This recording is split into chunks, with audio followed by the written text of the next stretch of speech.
불볕더위에도 긴 검정색 상하의를 입어 온몸을 완전히 가리고 검은 모자까지 뒤집어 쓴 한 여성이 법정으로 향합니다. 가수 강다니엘에 대해 국민 남친 배우 아이돌의 문란한 사생활이라는 제목의 허위 영상을 올려 명예를 훼손한 혐의로 재판에 넘겨진 유튜버 탈덕 수용소입니다. 탈덕 수용소는 옷 외에도 긴 머리 가발에 마스크와 뿔테 안경을 써 얼굴을 확인하기 어려웠던 것으로 알려졌습니다. 오늘 서울중앙지법 형사 18단도 이준구 판사 심리로 탈덕 수용소 운영자 박모 씨에 대한 결심 공판이 열렸는데 검찰은 벌금 300만 원을 선고해달라고 요청했습니다. 그는 탈덕이 무슨 뜻이냐는 재판부의 질문에 별 뜻 없이 지은 이름이다, 모르겠다고 답했습니다. 재판부가 자신이 만든 채널의 뜻을 모른다는 게 상식적으로 납득이 되지 않는다고 재차 묻자 만화를 보다가 나온 걸 조합해서 만든 거라 진짜 의미 없이 만들었다, 기억이 나지 않는다고 주장한 것으로 알려졌습니다. 박 씨는 영상 제작 사실 자체는 인정하지만 명예훼손이나 비방의 목적이 없었다며 인터넷에서 많은 사람들이 얘기하는 내용을 알리고자 제작한 것이고 유명 여성 잡지의 기사, 언론사 기사 및 여러 커뮤니티에 게시된 글들을 근거로 사실이라 믿고 제작했다고 주장한 것으로 전해졌습니다. 그는 최후 진술에서 철이 없고 생각이 굉장히 짧았다며 피해자분들께 상처를 준 것 같아 죄송한 마음이다, 해량을 부탁드린다고 선처를 호소한 것으로 알려졌습니다. 박 씨는 재판이 끝난 뒤에도 취재진을 피해 검정 모자를 뒤집어 쓰고 우산까지 편 채로 법정을 빠져나왔습니다. 앞서 지난 5월 재판에 참석할 때 한 언론에 처음으로 모습이 포착됐는데 그때도 박 씨는 안경과 마스크로 얼굴을 감춘 상태였습니다. 박 씨에 대한 1심 선고는 다음 달 11일 나올 예정입니다. 앞서 박 씨는 이와 함께 지난 5월 가수 장원영 등 유명인 7명을 비방하는 영상을 올린 혐의로 불구속 기소됐고 장원영이 청구한 손해배상 재판 1심에서는 장원영에게 1억 원을 지급해야 한다는 판결도 받았습니다. 탈덕 수용소 운영자인 30대 여성 박모 씨가 공판기일인 어제 법정에 출석했다 디스패치의 카메라에 포착됐는데요.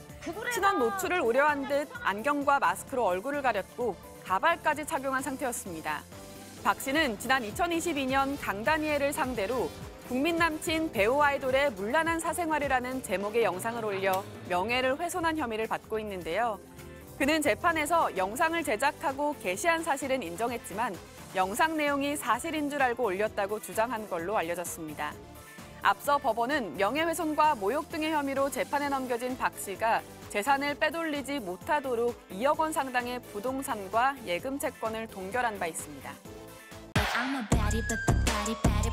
연예인 관련 가짜뉴스를 퍼뜨려온 유튜브 채널 탈덕 수용소. 채널 운영자의 신상이 1988년생 여성인 박모 씨로 드러난 가운데 피해자인 가수 장원영 씨의 법률 대리인인 정경석 변호사가 박 씨의 신원을 알아내기까지의 과정을 공개했습니다. 정 변호사는 오늘 공개된 한국일보와의 인터뷰에서 탈덕 수용소 운영자의 정보를 알아내기 위해 구글 코리아의 협조를 요청했지만 운영자 정보는 미국 본사에서 관리한다는 답변을 받았다고 전했습니다.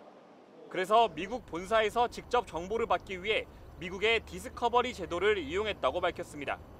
디스커버리 제도는 재판 전 양쪽 당사자들이 문서나 증거를 상호 공개하도록 하는 절차로 사건과 관련이 있는 제3자에게도 자료를 요구할 수 있습니다. 국내엔 도입되지 않았지만 미국은 1938년부터 시행 중인 제도인데 장원영 씨의 소속사와 정 변호사는 이 제도를 이용해 구글 본사가 있는 캘리포니아주 북부지법에 정보 제공 명령을 신청했습니다. 그 결과 구글 본사는 탈덕 수용소 운영자인 88년생 박모 씨의 이름과 주소를 건넸고 얻어낸 정보를 바탕으로 국내에서 박 씨를 상대로 손해배상을 요구하는 민사소송을 걸 수 있었습니다. 앞서 서울중앙지법은 장원영 씨가 제기한 손해배상 청구 소송에서 박 씨에 대해 장 씨에게 1억 원을 지급하라고 판결한 바 있습니다. 그러나 박 씨는 연예인에 대한 공익, 알 권리 목적으로 채널을 운영했던 것이란 취지로 반박하며 항소한 것으로 알려졌습니다. 정 변호사는 이번 사건을 통해 익명 뒤에 숨어 허위 영상을 올리던 채널 운영자의 신원을 알 수 있는 길이 열렸다며 허위 조작이 더 쉬워지고 있는 만큼 행동엔 책임이 따른다는 점을 분명히 인식해야 한다고 강조했습니다.